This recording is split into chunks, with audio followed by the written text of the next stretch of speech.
Times of Swaraj में आप सबों का स्वागत है और मैं हूं संतोष सिंह। और इस वक्त हम बेली रोड पर हैं और बेली रोड पर सामने बीपीएससी भवन है और बीपीएससी भवन में छात्रों की कोशिश है कि इस बार हम बीपीएससी भवन में पहुंचकर अपना विरोध प्रदर्शन व्यक्त करें, लेकिन पुलिस की भी उतनी ही मुस्तैदी है। पुलिस किसी भी परिस्थिति में बीपीएससी भवन में घुसने देने को तैयार नहीं है। दोनों स्वाभाविक तौर पर ऐसी स्थिति में दोनों के बीच मशक्कत होगा, दो हाथ होगा भी। लेकिन बड़ा सवाल यह है कि जो छात्र वीआईपी एरिया में या कह सकते हैं कि ऐसे एरिया में प्रवेश किया है जहां प्रतिबंधित एरिया है, आखिर वो प्रतिबंधित एरिया में घुसने को मजबूर क्यों हुए, बड़ा सवाल है। क्या 7 दिनों से जो आंदोलनकारी छात्र बैठे हुए हैं, क्या उनसे बातचीत नहीं किया जा सकता था? अखबारों में विज्ञापन के सहारे छात्रों को जेल भेजने की जो बात कही जा रही है, ये डेमोक्रेटिक कंट्री है या फिर गांधी का देश है या फिर हिटलर का देश है, जनरल डायर का देश है? ये सवाल उठना लाजमी है। ये हमारे बिहार के बच्चे हैं और बिहार के बच्चे पिछले कई दिनों से यहाँ पे धरना प्रदर्शन पर बैठे हुए हैं, शांतिपूर्ण तरीके से बैठे हुए हैं, लेकिन उनसे बात करने के बजाय उन पर लाठियाँ चलाई जा रही है, बात करने के बजाय उन पर मुकदमा दर्ज करने की धमकी दी जा रही है। ऐसे में एक डेमोक्रेटिक कंट्री में प्रतिरोध करने का या प्रतिवाद करने का तरीका क्या होगा? इस देश ने नक्सली आंदोलन को भी देखा है, इस देश ने आतंकवाद को भी देखा है और इस देश ने जेपी के आंदोलन को भी देखा है और किसान आंदोलन को भी देख रहा है। लेकिन जब सरकार, सिस्टम में बैठे हुए लोग डेमोक्रेटिक तरीके से हो रहे आंदोलनों पर वो इस तरीके से नज़रअंदाज करेंगे तो फिर राजसत्ता, राजशाही और हिटलर शाही में फ़र्क क्या पड़ जाएगा? बड़ा सवाल है। इन्हीं सवालों को लेकर हम आंदोलनकारियों का क्या मिजाज होता है, आंदोलनकारी किस तरीके से अपनी बात रखने के लिए बीपीएससी भवन की तरफ मार्च करने वाले हैं, आखिर इन सवालों का वजह ढूंढना होगा। आंदोलनकारियों से बात करनी होगी। आंदोलनकारी बढ़ रहे हैं बीपीएससी की तरफ छात्र उत्साहित है, लेकिन पुलिस फोर्स भी पहले से कैंप कर रखा है, चारों तरफ से घेराबंदी कर रखा है। किसी भी परिस्थिति में बीपीएससी भवन के तक फटकने नहीं देना है। छात्र क्या सोच कर आ रहे हैं, छात्र की क्या समझदारी है, क्यों इस हद तक छात्र आगे बढ़ रहे हैं, इन तमाम चीज़ों को समझना होगा। उस आंदोलनकारी छात्रों के अब धीरे धीरे आप देख रहे हैं कि संख्या बढ़ रहा है, तो चलिए ज़रा देखते हैं कि छात्र का क्या मिजाज है और छात्र और पुलिस के बीच जो झड़प हो रही है, उस झड़प को लेकर जो आंदोलनकारी छात्र हैं वो क्या सोचते हैं। चलिए अब हम आपको बीपीएससी भवन की तरफ ले चलते हैं और बीपीएससी भवन की तरफ ले चलने के दौरान क्या हो रहा है, क्या गुत्थम गुत्थी हो रहा है, चलिए हम आपको दिखाते हैं। कोई बात करने के लिए तैयार नहीं है, सिर्फ कॉन्फ्रेंस करके रिलीज करते थे नोटिस। कौन जवाब देगा हमारी बातों का? कोई क्यों जवाब नहीं दे रहा? कोई क्यों जवाब नहीं दे रहा? बच्चे एक लड़की वहाँ पे उसे इतना तेज मारा है कि वो गिरी हुई है वहाँ पे, जाके देखिए आप लोग उसको। क्यों नहीं कर रहे?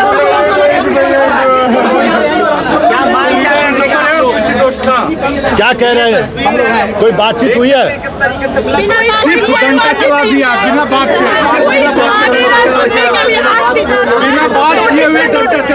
कन्वर्सेशन हम डिजर्व नहीं करते क्या?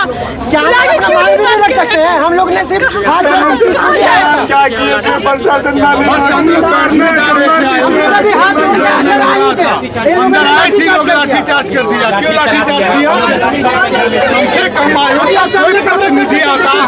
हम लोग से बात करता, क्या कमी है क्या नहीं है, उसको आना तो चाहिए था कम से कम, सीधे डंडा चार्ज कर देना चाहिए।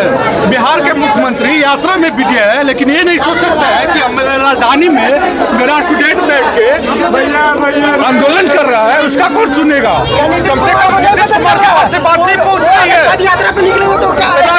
चल रहा है, सरकार पूरी तरह से डेमोक्रेटिक से ऑटोक्रेटिक हो गई है। पूरा बर्बर तरीके से लाठीचार्ज किया जा रहा है छात्रों पे। पूरा 8 दिनों से स्थल पे धरना स्थल पे पीसफुल तरीके से प्रोटेस्ट कर रहे हैं, लेकिन बहुत सारे नेता लोग आए लेकिन कोई सुनवाई नहीं हो रही है।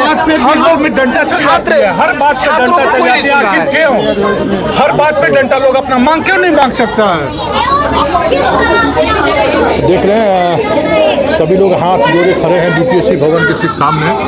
और कहीं न कहीं छात्र का सिर्फ यही है कि बातचीत क्यों नहीं हो रही है, बातचीत के लिए कम से कम बातचीत के लिए 8वां दिन है, आज 8वां दिन है जब ये लोग बैठे हुए हैं। और कहीं न कहीं कोई बातचीत नहीं होने की वजह से ये लोग बीपीएससी भवन की तरफ कूच किए हैं। और अब यहाँ पर सारे स्टूडेंट यहाँ पे आके बैठ गए हैं सत्याग्रह के रूप में। गर्दनी बाग से ये लोग निकल गए हैं और गर्दनी बाग से निकलकर बीपीएससी भवन पहुँच गए। और बीपीएससी भवन पहुँचने के बाद का माहौल आप देख रहे हैं कि छात्रों का आरोप है और पुलिस भी कमोबेश उसी तरीके के बंदोबस्त है। और लाठीचार्ज कई मौके पर जिस तरीके से हो रहा है वो लाठीचार्ज की भी घटना घटी है। और देख सकते हैं कि पुलिस मोर्चाबंदी कर रखा है, लेकिन ये समझने वाली बात है कि ये कमीशन के स्टूडेंट हैं, कोई सिपाही बहाली या इसके नहीं है, तो उसका थोड़ा एक प्रभाव दिखता है। आंदोलनकारी भी हैं तो उनका एक अपना अलग डिसेंसी दिखता है और उसका असर इन लोगों के आंदोलन पर भी साफ दिख रहा है। लड़ाई या विवाद करने के बजाय हमें लगता है कि ये लोग सिर्फ बात करने को लेकर अब पुलिस बल की भी तैनाती बढ़ाई जा रही है। और आप देख रहे हैं कि ठीक सामने आप बीपीएससी भवन है और सामने में यहाँ पे लोग स्टूडेंट, बस ये एक कोशिश है कि इनको लेकर जो आपको अटेंशन है वो अटेंशन मिले, क्योंकि गर्दनी बाग में शांतिपूर्ण ढंग से 7 दिनों से ये लोग बैठे हुए थे, लेकिन उस दौरान न प्रशासन की तरफ से न सरकार की तरफ से कोई बातचीत के लिए आगे आए। आज इन बच्चों का धैर्य जवाब देने लगा और आज ये यहाँ पहुँच चुके हैं। अब देखना ये बहुत ही दिलचस्प होगा कि इस सत्याग्रह, पूरी तौर पर सत्याग्रह कर सकते हैं, सभी स्टूडेंट जो हैं बैठे हुए हैं ठीक पुल के नीचे जहाँ से बैठ गए हैं। और उनकी कोशिश यही है कि सरकार हमारी मांग माने। यहाँ सब लोग कहीं छात्रों की संख्या जो है सो लगातार बढ़ती जा रही है और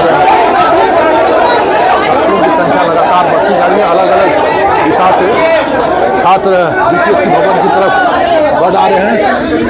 देख लीजिए,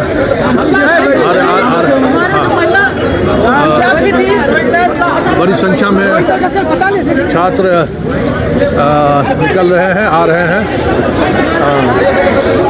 छात्र क्या यहाँ पर क्यों आ गए? उधर से पुलिस बोली कि आप इधर जाइए, नहीं तो यहाँ भी लाठीचार्ज हो, दिक्कतें हुआ। अच्छा, इसलिए आप क्यों यहाँ क्यों आना पड़ा बीपीएससी चैम्बर? सब लोग एक साथ असेंबल होंगे ना, फ्रेगमेंटेड पे तो मारेंगे ही मारेंगे, ठीक है ना। और हमारी एक जो छात्रा थी वो बेहोश हो गई, उसका बीपी काफी लो हो गया। लिया जाए, हाँ बताइए, बस बात सुन लिया जाए, उसके अलावा कुछ यहाँ करने नहीं आया है, बस शांति से आया है। 8 दिन से वहाँ कोई नहीं सुना। आज हम लोग का धैर्य का बांध टूट गया। आप भी बात करने के लिए आए, लड़ाई झगड़ा नहीं आया करने किसी से, बस हमसे बात कर लिया जाए बस। महिला पर बेरहमी से अगर लाठी चला रहे हैं तो सोच लीजिए कि इंसानियत किस कदर मर चुकी है। आप समझ लीजिए कि कैसे अस्तरहीन लोगों को शासन में भर्ती कर लिया गया है। आप समझिए कि ये किसी बच्चे जान दे रहे हैं, इनके कान पे जू नहीं रहा है, इनको स्पष्ट एकदम पारदर्शी तरीके से परीक्षा लेने के लिए भर्ती किया गया है और ये अपने कर्तव्य का निर्वहन नहीं कर पा रहे हैं। ये 2 बार में परीक्षा लेना चाहते हैं, एक परीक्षा 1 बार में होती है और ये कैसा न्याय है? इनको समझ में आता है कि समानता का अधिकार क्या होता है? नीतीश कुमार को देखना चाहिए कि यहाँ पास देखना चाहिए कि छात्रों की बात तो कम से कम सुनी जाए, हम लोग की बात तो कम से कम सुनी जाए। हम लोग को बात तक नहीं रखने दिया जा रहा है, उनके इमेज को ठेस पहुंच रहा है। लगता है कि मुख्यमंत्री के पास सही मैसेज नहीं पहुंच पा रहा है, इसी कारण हम लोग संवाद करना चाहते हैं, लेकिन संवाद करने का भी हम लोग को यहाँ पास नहीं टाइम दिया जा रहा है। सोचिए ये कितनी असंवेदनशीलता है। छात्र दिन रात भूखे पड़े हुए हैं। हमारे साथी जो अस्पताल में भर्ती हो गए, बहुत नाजुक हालत है, सीरियस कंडीशन में। मेरे जो सुनामी से रोहित सर है, उनको पीटा गया है, बहुत बुरी तरीके से पीटा गया है। यहाँ लोकतंत्र में देखना चाहिए कि बात सुनने वाला कोई नहीं है। माननीय नीतीश कुमार से यह आग्रह है कि इस मामले को संज्ञान में ले, छात्रों की बातों को सुने, कम से कम वो बातों को सुने तो उनकी वो जो सुशासन की जो इमेज है, सुशासन बाबू की, उस इमेज को डेंट लग रहा है। कहीं ना कहीं मीडिया वाले मैसेज नहीं पहुंचा पा रहे हैं, या कहीं ना कहीं मैसेज नहीं पहुंच पा रहा। आखिर कुछ तो बात है। पे रहेंगे। लाठी मार रहे हम लोग, हाथ जोड़ते लाठी मारते हैं लोग, पूरा धांधली।